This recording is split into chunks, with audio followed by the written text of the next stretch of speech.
doit mettre sur pied et dans un état de droit, il y a une justice indépendante.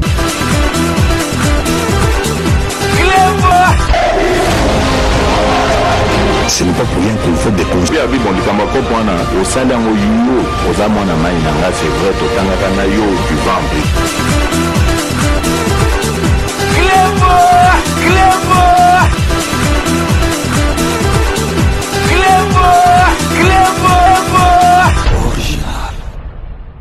Salut et bienvenue sur Clébois Original. Merci de votre fidélité. 5 minutes avec César Ngadi. Tout le monde est d'accord et il en restera ainsi pendant très longtemps. C'est vendredi 14 avril 2023 à la Cité de l'Union africaine. Le président de la République, son Excellence Félix-Antoine Tshisekedi Tshilombo, a présidé en présentiel la 94e réunion du Conseil des ministres. 4 points étaient inscrits à l'ordre du jour. Le Premier ministre Sama Lukonde a confirmé la délivrance de la carte d'identité nationale pour mi-2023. Suivez le compte-rendu de la dite réunion par les ministres du numérique, M. Désiré Cachemire Kolongele et Bérante. Restez connectés sur Clébois Original pour la suite de nos programmes. Compte rendu de la 94e réunion du Conseil des ministres. Son Excellence, Monsieur le Président de la République, chef de l'État, Félix-Antoine Tshisekedi Tshilombo, a présidé à la Cité de l'Union africaine la 94e réunion du Conseil des ministres du gouvernement de la République ce vendredi 14 avril 2023.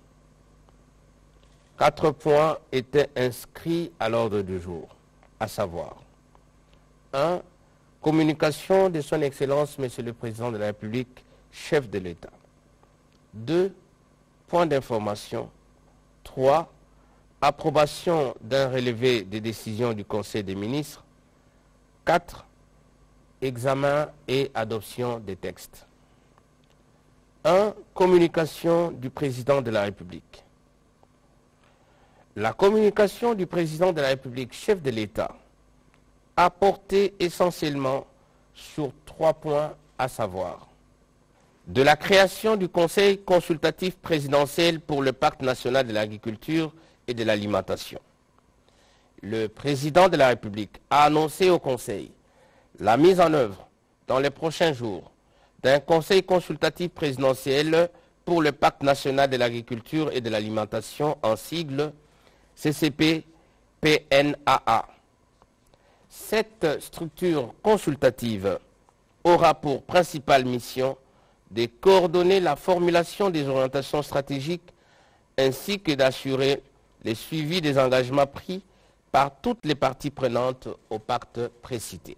Rappelant que la relance de l'agriculture demeure l'un des piliers majeurs de l'action gouvernementale, traduit par le plan national stratégique de développement, il a évoqué la nécessité pour notre pays de mettre en valeur son grand potentiel agricole comme alternative crédible à l'assurance de la sécurité alimentaire et nutritionnelle au niveau local, national, régional et international. L'opérationnalisation de cette structure découle non seulement de la concrétisation de la vision présidentielle de relever les défis de la revanche du sol sur le sous-sol, mais aussi et surtout de la volonté de tenir nos engagements internationaux pris avec la Banque africaine de développement, BAD, et confirmés lors du sommet de Dakar 2 sur la souveraineté alimentaire de l'Afrique auquel il a pris part en janvier 2023. 2. Finalisation du plan d'urgence, redynamisation du tableau numérique de suivi-évaluation, TNSE, des réformes du climat des affaires. Faisant suite au rapport de la cellule climat des affaires sur la mise en œuvre des réformes pour l'année 2022, le président de la République a encouragé le gouvernement, à travers les ministères réformateurs, à doubler d'efforts et de diligences pour apurer en toute urgence les arriérés et poursuivre sans relâche l'implémentation des réformes prévues cette année, dont l'évaluation est prévue au mois de juin.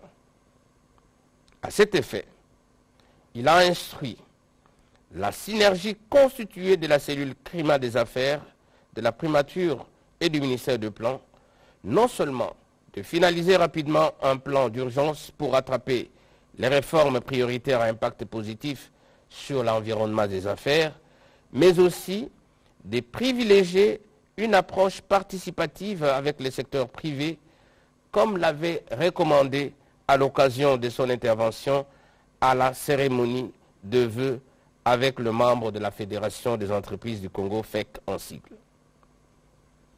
Le Premier ministre a été chargé d'accompagner activement les activités menées dans le cadre du baromètre national du climat des affaires, dont les résultats de la première enquête seront présentés avant la fin de ce mois.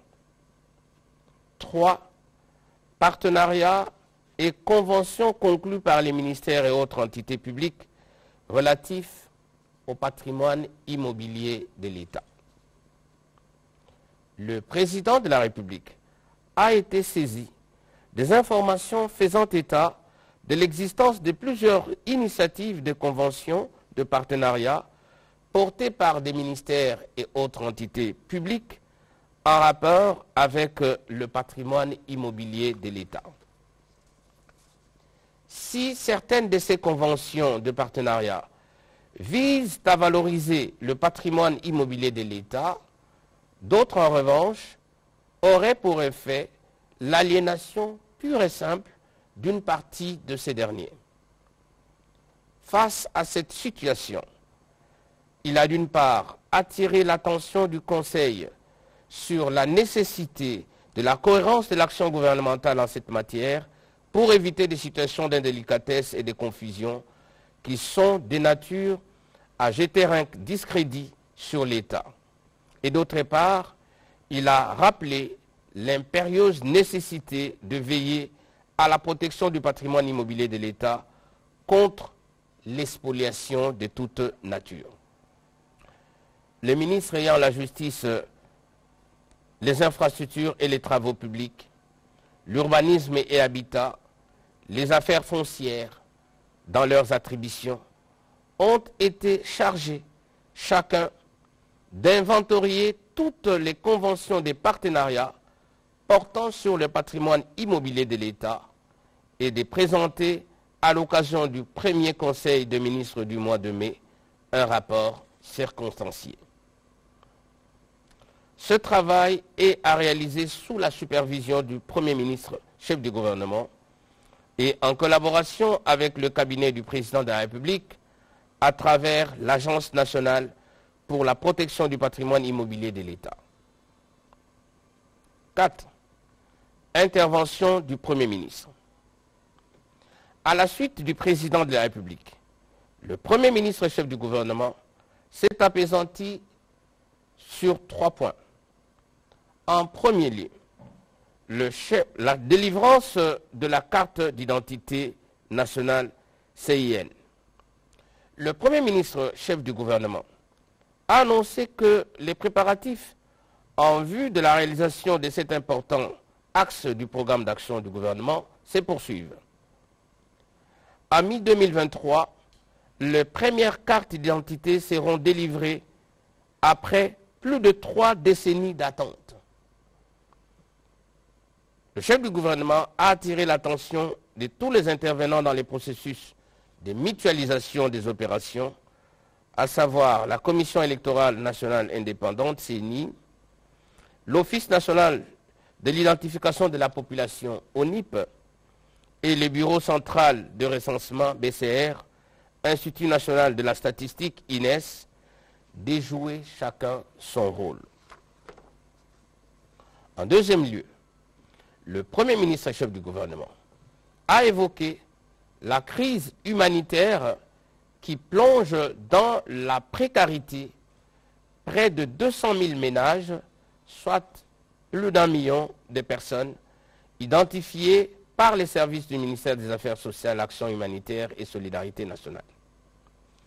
Majoritairement localisées dans les provinces de l'Est du pays, à cause de l'agression et de l'activisme du mouvement terroriste M23, soutenu par le Rwanda, et des terroristes de l'ADF, ces déplacés internes sont signalés à l'ouest du pays à la suite des affrontements communautaires entre Teke et Yaka survenus dans les localités de Bagata et de Mongata. Il a annoncé qu'après évaluation de la situation, le gouvernement a pris toutes les dispositions nécessaires pour apporter une assistance holistique au regard de besoins exprimés par le ministre sectoriel, notamment en termes d'assistance en vivres, d'aménagement des abris et équipements en articles ménagers essentiels, d'appui aux activités d'hygiène et de santé, d'assainissement et d'accès à l'eau potable et d'appui au secteur de la santé. En troisième lieu, le Premier ministre a informé les conseils que le président de la République, chef de l'État, a effectué dans la capitale le samedi 8 avril 2023 une visite d'inspection et d'évaluation des travaux d'infrastructure dans les différents sites dédiés au 9e jeu de la francophonie. À cet effet, le gouvernement a pris acte des instructions données par le chef de l'État et s'est engagé à prendre toutes les dispositions pour que les travaux, particulièrement ceux en cours sur le terrain du stade Tata Raphaël et autour du stade des Martyrs, soient terminés au plus tard fin mai 2023. Dans la même veine, le gouvernement a exhorté les athlètes et artistes de notre pays à bien se préparer pour une participation réussie à ces Jeux sportifs et culturels qui se dérouleront à partir de la fin du mois de juillet prochain. 2 points d'information. 1. État et administration du territoire.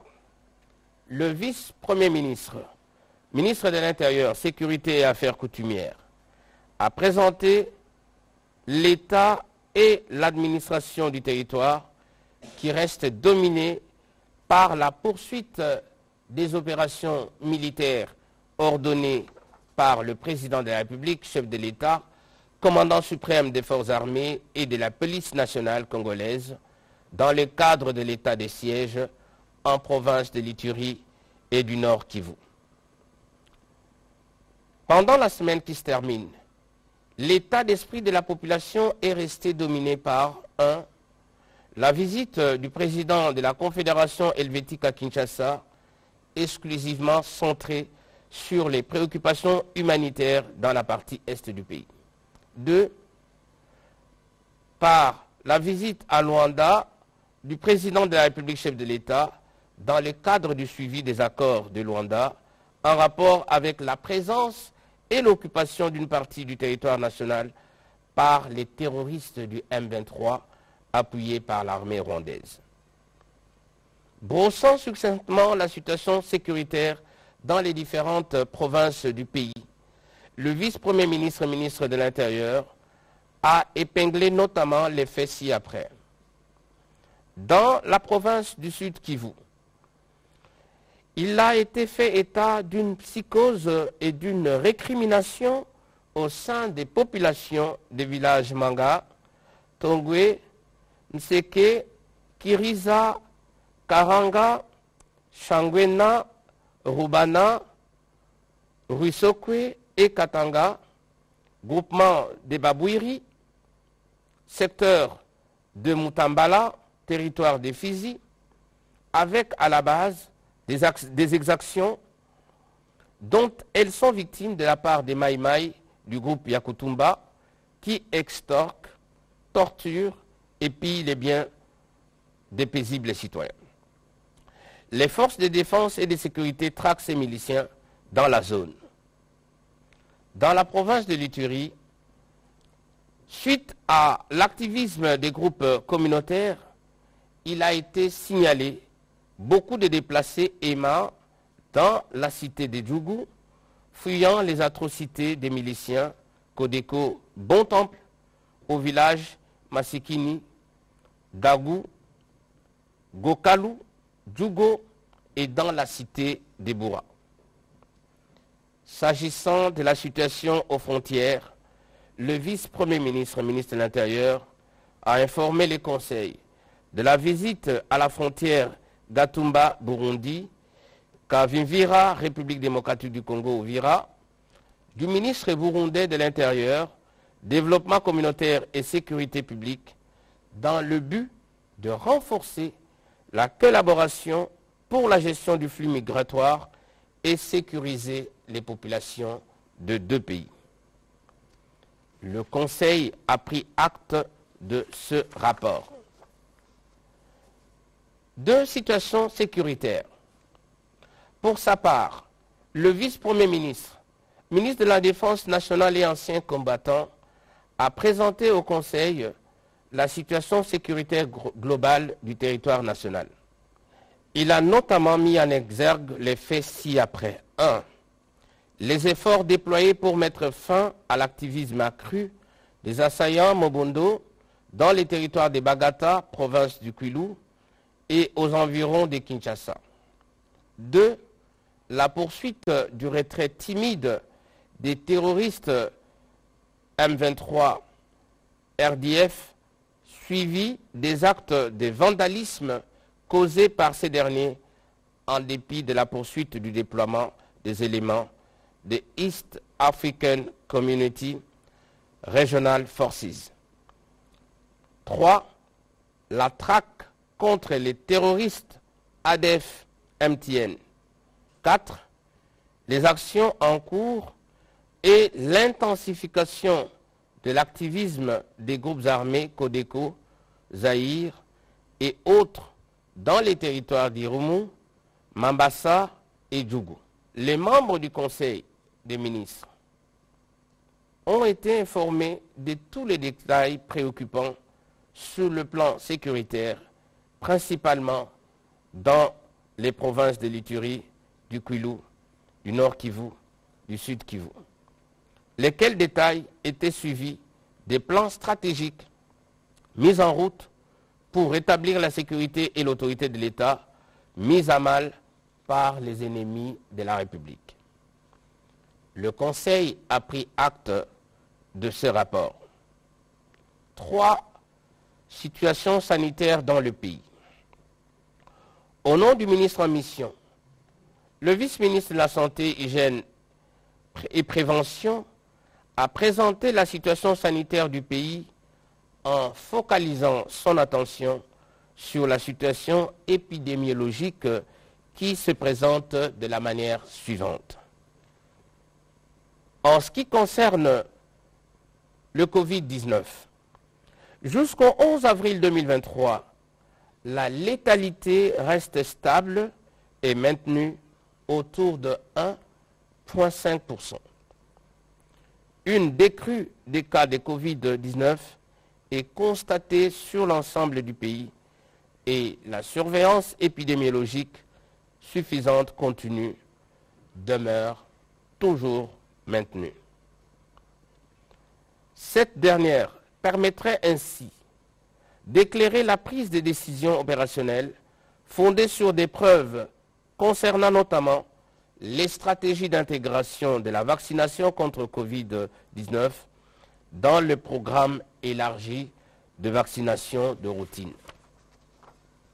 À ce sujet, 16 882 533 personnes ont reçu la première dose de vaccin anti-Covid-19, soit 30,16% de la population, et 13 654 192 personnes, soit 25%, sont complètement vaccinées, dont 12 509 372 avec vaccin Johnson & Johnson.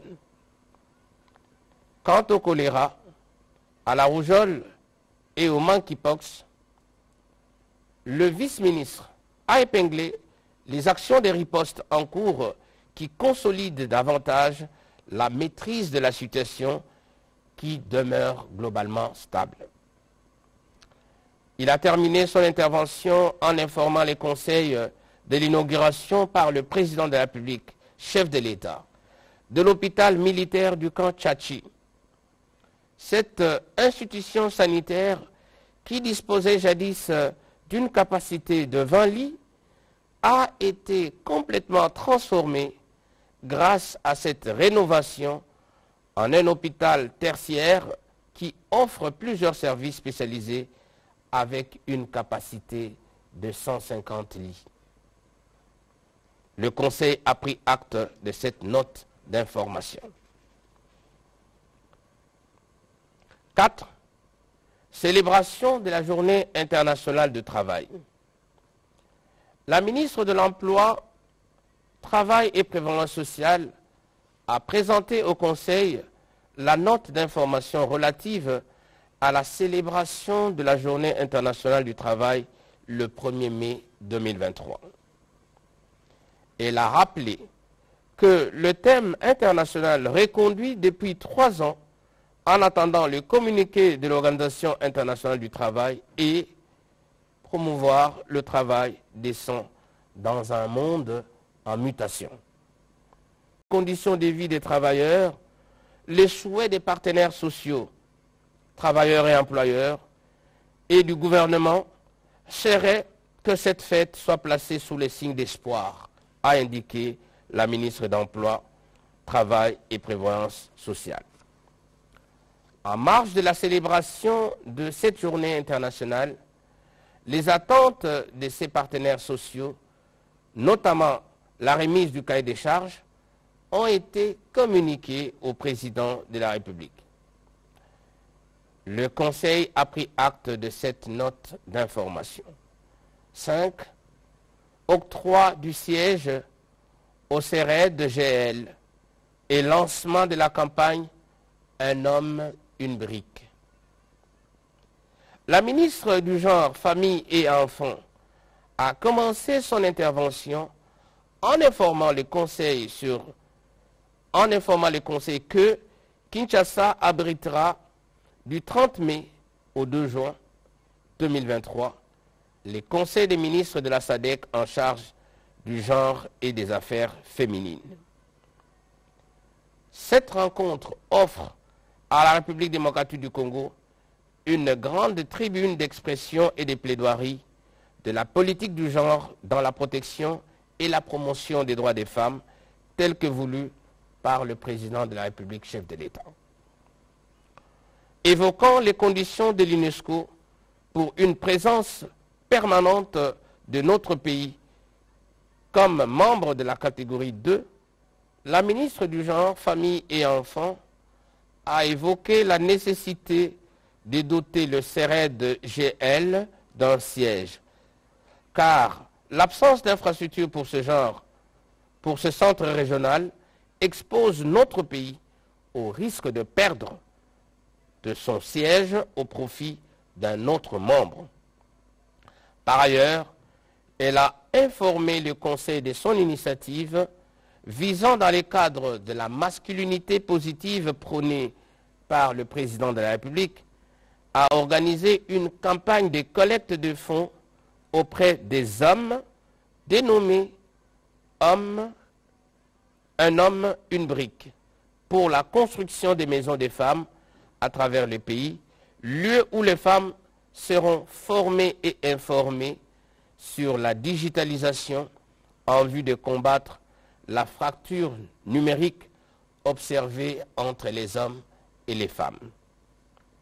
Cette campagne « Un homme, une brique » est une invitation aux hommes à adopter une attitude positive à l'égard de leurs partenaires femmes en apportant leur contribution en signe d'accompagnement. Le Conseil a pris acte de cette note d'information. 3. Approbation d'un relevé des décisions du Conseil des ministres. Le Conseil des ministres a adopté le relevé des décisions prises lors de la 93e réunion tenue le vendredi 7 avril 2023. 4. Examen et adoption de 2 textes. 1. Projet de loi de ratification. La vice-ministre des Finances a soumis au Conseil le projet de loi autorisant la ratification de l'accord de prêt signé le 20 janvier 2023 entre la République démocratique du Congo et les fonds africains de développement au titre du projet de construction du corridor économique transnational République démocratique du Congo, Angola, phase 1. Avec un financement de 99 224 400 $ américains au titre de prêt, ce projet régional vise à contribuer à l'amélioration du système de transport routier inter-États et à la promotion des échanges intra-régionaux en Afrique centrale et australe. La vice-ministre des Finances a conclu son intervention en précisant que ce projet s'articule autour de 3 composantes, à savoir 1. Travaux d'infrastructures routières et connexes. 2. Renforcement des capacités, appui institutionnel et facilitation du transport et des échanges. 3. Gestion et suivi du projet.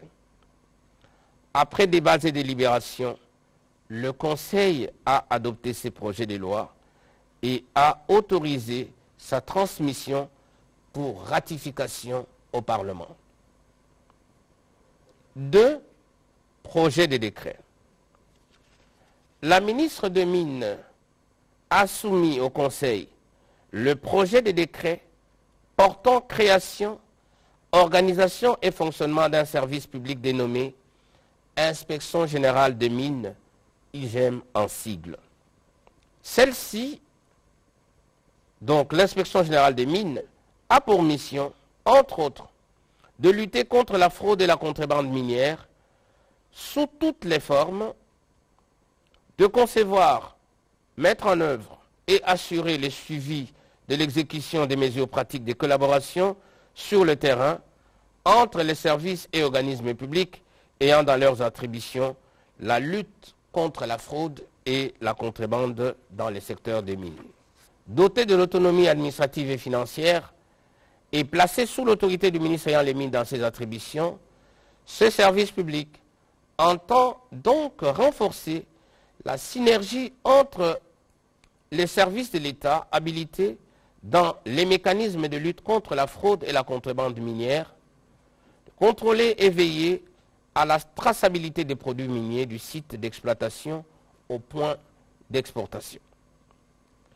Pour le gouvernement, il est question de consacrer les efforts et les moyens nécessaires pour permettre au secteur minier de jouer son rôle véritable de levier de développement socio-économique du pays. Après débats et délibérations, ce projet de décret a été adopté. Commencé à 14h20, la réunion du Conseil des ministres a pris fin à 16h55. Je vous remercie. Kangelo koyo tika misala na yo bana place na yo misala na yo ko ganga sala ka musala omuna il bana place na yo. Voilà, amis, bonjour, content de vous savoir devant vos écrans. Je vous donne un rendez-vous tous les dimanches de 20h à 21h30. Un rendez-vous à ne pas rater, c'est la messe. Qu'est-ce qui va se passer? Il y aura une émission débat contradictoire, évidemment. Vous avez la chance et vous aurez la chance de participer à cette émission, évidemment, appelée sur ce numéro qui sont là. le numéro qui sont là, appelez et participez. Vous voulez participer à l'émission, appelez sur ce numéro. Vous voulez être invité dans cette émission, appelez sur ce numéro. Il y aura beaucoup plus la vie de société et beaucoup plus la politique. C'est ça notre centre d'intérêt. Je vous donne rendez-vous à ne pas manquer. Retenez bien, tous les dimanches de 20h à 21h30. Je vous dis, aïe, Boboto Bondeko, Bondeko Esengo, Baninga na sepeli kobete, bozai belé liboso na télévision na bino pona koka mbela oyo. Tous les dimanches, Mokonyo surtout eyenga, de 20h à 21h30. Ozali tofanda tosula. Et si kanyo soyo ozali, on va participer na o émission. Ba numéro yango. Yo polingi ba bengi sa na kati ya o émission, ba numéro yango yo bo benga biso tofanda tosolola. Ozana makambo akoloba yaka koloba. Olingi eloko yo, olobi olingi yango. Oboye eloko yo, olobi oboye yango. Yango te dit tofanda tosolola. Kange eloko yo. Tika misala na yo bana place na yo. Misala na yo ko ganga. Sala ka musala. Omuna. Et le bon place là-haut. Je vous dis à très bientôt, tous les dimanches de 20h à 21h30. Kange loko yo. Tika misala na yo le bon place na yo. Misala na yo ko ganga. Sala ka musala. Omuna. Et le bon place là-haut. Kange loko yo. Tika misala na yo le bon place na yo. Misala na yo ko ganga. Sala ka musala. Omuna. Et le bon place là-haut.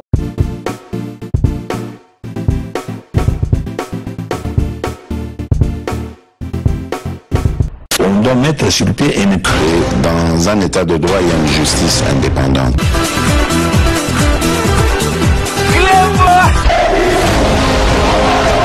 Ce n'est pas pour rien qu'il faut découvrir. C'est vrai,